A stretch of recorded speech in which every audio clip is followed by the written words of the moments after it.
those people, those Congress people, all those people that were hunkered down, held at bay, worrying for their lives, their privilege went right out the window.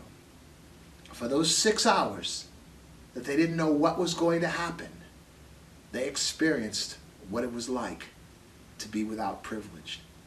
They experienced what it was like to be a black man in America. Just hoping that they're treated right. Just hoping that they're not killed by aggressive folks. Man, that aggressive mob that we see the videos of charging and breaking into the Capitol were the same type mobs that would grab black people and lynch them. Imagine the mobs that we saw on TV just grabbing 4 or 5 or 10 black men, women, and children. Nobody speaking up, nobody stopping them. That type mob taking them, beating them, throwing a rope over the tree, lynching them. Women, children, men in their uniforms, having just come back from World War II, coming back off the boat. Those type mobs are the same mobs. So just for your information, I'm aghast at what happened, to the Capitol. But there's nothing new for black folks. You just killed George Floyd. We watched him for 8 minutes beg for his life, cry for his mama, and the last breath come out of his body.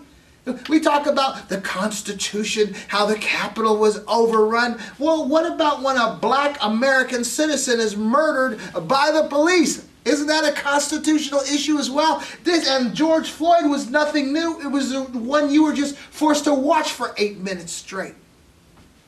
And there are thousands upon thousands, scores of black people that have been lynched, that have been murdered by the police, that have been incarcerated.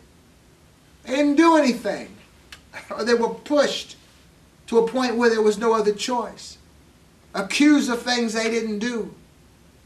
So while those 6 hours were tense, those just for 6 hours, those legislators got to feel what it was like to live without privilege.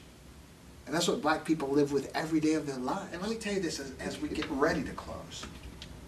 Because although this was not about black folks, it was everything about black folks.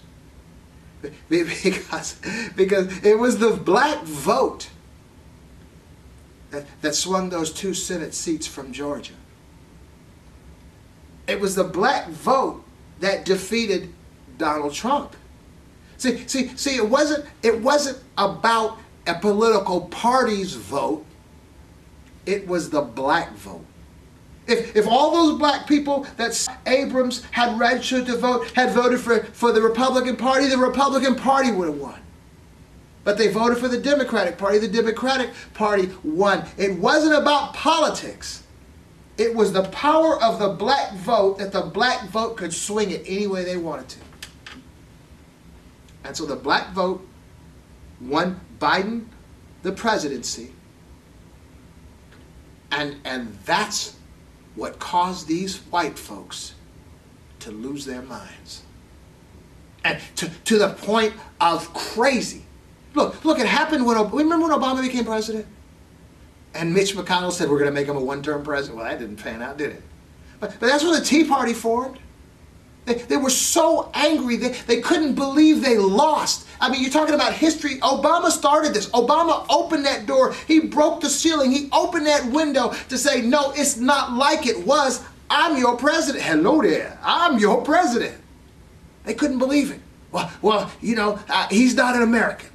He's a Muslim. He hates America. They tried throwing all this stuff. See, if you're not an American, you can't be American president. So they went for that. Donald Trump, as a matter of fact, they spearheaded that. They were going for that.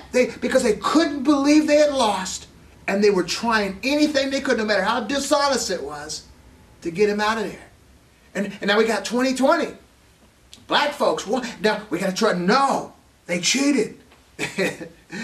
Dead people voted, young people voted, because just like with Obama, how they started, he's not an American. They had to throw something out there, and all this is simply expressing is the power of the black vote. Realize it, and look, probably 40 or 50 or 60% of black people still haven't voted. Imagine if all black people vote. That's what the power. That's where the weaponry is. That's what we've learned. So we've eliminated the white privilege. We haven't really eliminated prejudice. Okay, that's fine. But we've also recognized the power that we have. We're always telling, Black Lives, quit crying about Black Lives Matter. You already know it's who you're trying to tell. White people? Look, man. What black folks learned in this election, that no matter which way you vote, Democrat or Republican, black lives do matter. Black votes do matter. So people didn't have to go out here and plead your case. No, you voted. And you changed the United States of America. So what caused that Capitol to be attacked by those domestic terrorist insurgents? Black folks voting. You did. And you see how you voted, you step back, and you just watch them fight it out. That's the power. The power isn't going to come through violence. I know we get pissed when one of our people get killed. I know that if one of mine did like that, I'd probably burn down a whole city. I don't know. I understand that.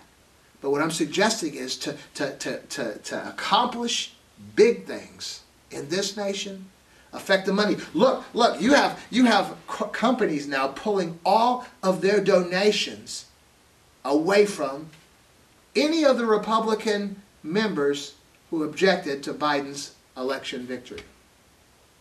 Man, they're scrambling now. Because it's about money. Money walks and, well, I'm not going to say that, but you know the saying, right? We know the saying.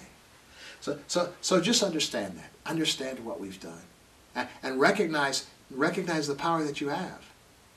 Now this is, I said this when Obama became president, and I'm going to say this again, especially to black folks. This is when while all this is going on, you need to be getting yourself together. I said it then. When Obama became president, I had a high school diploma. Within months after he finished his last term, I had an MBA. Because I recognized that this was the time. Now, this is the time as well. Because right now, the focus isn't on you. Focus isn't on black folks right now. Focus isn't on Latinos right now. Now's the time to do something to get yourself together. We got to stop smoking weed. We got to stop doing any kind of drugs. We need to stop drinking alcohol. We need to get our lives together. We need to get legal, stop breaking laws. If you don't have a driver's license, get insurance. You need to get it together. Man, I'm coming from work the other day. I see a brother. He's probably about 29, 30 or so years old. He's driving. He's drinking. It wasn't a 40 ounce with them beers in the blue bottles. I've been out of circulation for a long time. But I'm saying you're driving and drinking. What's going to happen when you get stopped? Another car passed me the other day, man. The weed smoke reeked from the car that went by.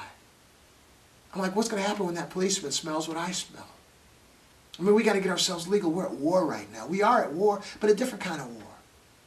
And a big part of that war is up here. We have to correct ourselves. We have to stop getting that buzz of any kind right now. We have to get legal in every aspect of life. Quit running them lights. Quit speeding so fast.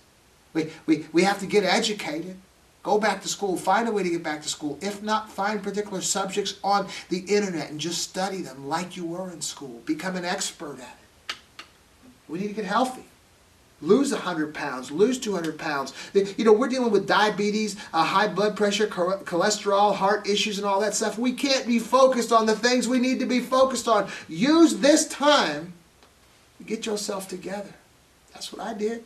I'm still exercising, still working out, still eating right, got this MBA, and I'm studying physics now, but on the internet. I mean, come on now. Don't stop. Get it together.